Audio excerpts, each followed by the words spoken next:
দেশের কর্পোরেট মহলে সমাদৃত ভাইব্রেন্ট গুজরাট সম্মেলনের নেপথ্যে যিনি সেই নরেন্দ্র মোদী আসছেন এ রাজ্যে। পশ্চিমবঙ্গের শিল্প মহলে তাঁর বিনিয়োগ টানার কৌশল ও ভাবনার কথা জানাতে 9 এপ্রিল রাজ্যে আসছেন লগ্নিমুখার গুজরাটের মুখ্যমন্ত্রী নরেন্দ্র মোদী। যুগ্মভাবে বৈঠকের আয়োজনের দায়িত্বে 3 বণিক সভা। কলকাতায় এলে সর্বভারতীয় নেতাকে সংবর্ধনা দেওয়ার পরিকল্পনা নেয় রাজ্য বিজেপি। সেই মতো সংবর্ধনা অনুষ্ঠানের জন্য 9 এপ্রিল নেতাজি ইন্ডোর ভাড়া নেওয়ার পরিকল্পনা করেন তাঁরা। বিজেপি রাজ্য সভাপতি রাহুল সিংহর দাবি, 20 মার্চ সকালে তারা ক্রীড়া দফতর সূত্রে জানতে পারেন 9 এপ্রিল নেতাজি ইন্ডোর ফাঁকা রয়েছে।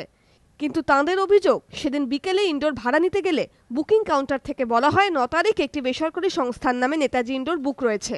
এরপরই 21 মার্চ মুখ্যমন্ত্রীকে চিঠি লিখে রাহুল সিংহ বলেন, নরেন্দ্র মোদী রাজ্যের অতিথি, এ ধরনের ঘটনায় রাজ্যের ভাবমূর্তি নষ্ট হবে।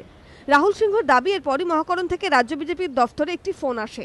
ফোনে বলা হয়, মুখ্যমন্ত্রীর অফিস থেকে জানাচ্ছি 9 এপ্রিল নেতাজি ইন্ডোরে আপনাদের জায়গা দেওয়া সম্ভব হবে না। তখন বিজেপি নেতৃত্বের তরফে পাল্টা প্রশ্ন করা হয়, তাহলে কবে দেওয়া সম্ভব হবে? জবাবে বলা হয়, 8 থেকে 10 এই 3 দিনই একটি বেসরকারি সংস্থার নামে বুক রয়েছে নেতাজি ইন্ডোর। এরপরে রাজ্য সরকারের বিরুদ্ধে অসৌজন্যের অভিযোগে সরব রাজ্য বিজেপি। মুখ্যমন্ত্রীর পক্ষ থেকে উত্তর আসার পর আর কোনো সম্ভাবনা আছে বলে আমাদের মনে হচ্ছে না। সরকার সামান্য সৌজন্যতা বোধটুকু হারিয়ে ফেলেছে।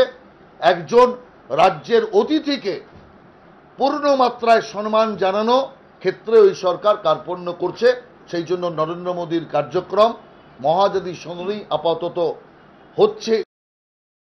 অবশেষে 9 এপ্রিল মহাজাতি সদনে রাজ্য বিজেপির তরফে সম্বর্ধনা দেওয়া হচ্ছে নরেন্দ্র মোদীকে।